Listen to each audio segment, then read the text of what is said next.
Hello बच्चों। यहाँ लिखा है uniform rod A B hinged about point P initially vertical if the rod is released from the vertical position when the rod is in horizontal position the acceleration of center of mass of the rod is clear है। तो देखो, जब ये rod horizontal position पे आ जाएगी कुछ ऐसी, तो इसके पास एक एंगुलर वेलोसिटी भी होगी। तो अगर इसके पास एक एंगुलर वेलोसिटी भी होगी तो यहाँ पे एक सेंट्रीपिटल एक्सेलरेशन भी एक्ट होगा और प्लस एक टेंजेंशियल एक्सेलरेशन भी एक्ट होगा। तो अब अगर मैं इसका यहाँ पे फ्री बॉडी डायग्राम बनाऊं तो सबसे पहले देखो, यहाँ पे मैं टेंजेंशियल एक्सेलरेशन के लिए बना रहा हूं तो mg नीचे लग रहा होगा। तो अब अगर मैं इसका टॉर्क निकालने जाऊंगा mg का, तो mg इंटू परपेंडिकुलर डिस्टेंस मिलेगा l बाई फोर, क्योंकि एक एंड से l बाई फोर है तो सेंटर से भी डिस्टेंस l बाई फोर होगा, is equals to I into alpha. Clear है। जहां पे अल्फा होगा इसका एंगुलर एक्सेलरेशन। तो बेटा यहां सबसे पहले हम लोग आई फाइंड कर ले, क्योंकि आई का हम लोगों को काम पड़ेगा। तो यहां से अगर हम मोमेंट ऑफ इनर्शिया निकालने जाएंगे आई, तो हम लोगों को मिलेगा I is equals to I C M plus M H square, और आई सी एम हम लोगों के पास हो जाएगा M L square by 12 plus M into H, और एच था एल बाई फोर, तो एल बाई फोर का स्क्वायर किया तो एल स्क्वायर बाई 16। क्लियर है। इसमें से हम लोग 48 एलसीएम ले लें, तो 48 एलसीएम लोगे तो मिलेगा 4 M L square plus 3 M L square, तो यह आ जाएगा 7 M L square upon 48। Clear. तो यहां से हम लोगों को ये आई मिल गया, इसको हम लोग यहाँ पे पुट कर देते हैं।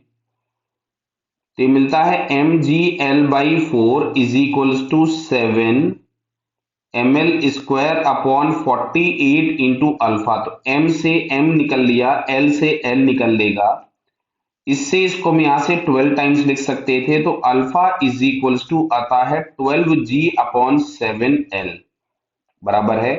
तो जो टेंजेंशियल एक्सेलरेशन होगा, जो कि फिलहाल अभी वाई डायरेक्शन में होगा, क्योंकि यहाँ पे आई कैप जे कैप के फॉर्म में दिए हैं, तो ये मिलेगा L by four into alpha. क्यों? क्योंकि सेंटर का डिस्टेंस रोटेशन एक्सिस से कितना है, एल बाई फोर।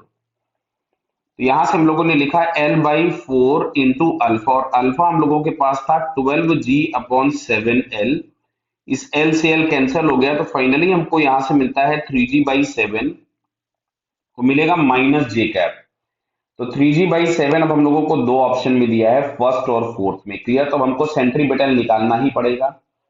तो देखो, सेंट्रीपिटल निकालने के लिए हमको ओमेगा चाहिए।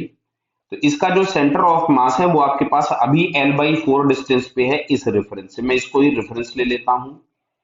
तो जो इनिशियल एनर्जी के नाम पे लिखेंगे हम लोग पोटेंशियल एनर्जी, ध्यान से देखना बेटा।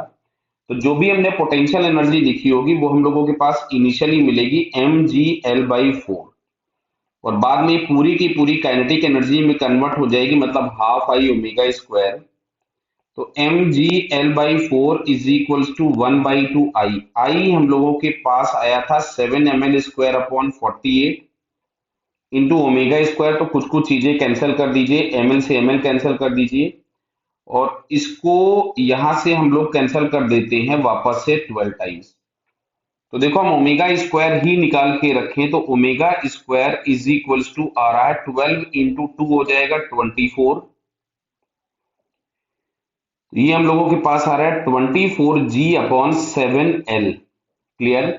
अच्छा, जो सेंट्रीपिटल एक्सेलरेशन जिसको हम लोग लिखना चाहेंगे ए सी, वो आपके पास मिलेगा L by four into omega square, because जो सेंटर है वो centre L by four radius में घूम रहा है। आर ओमेगा स्क्वायर लिखना होता है अपने को 24g अपॉन 7l।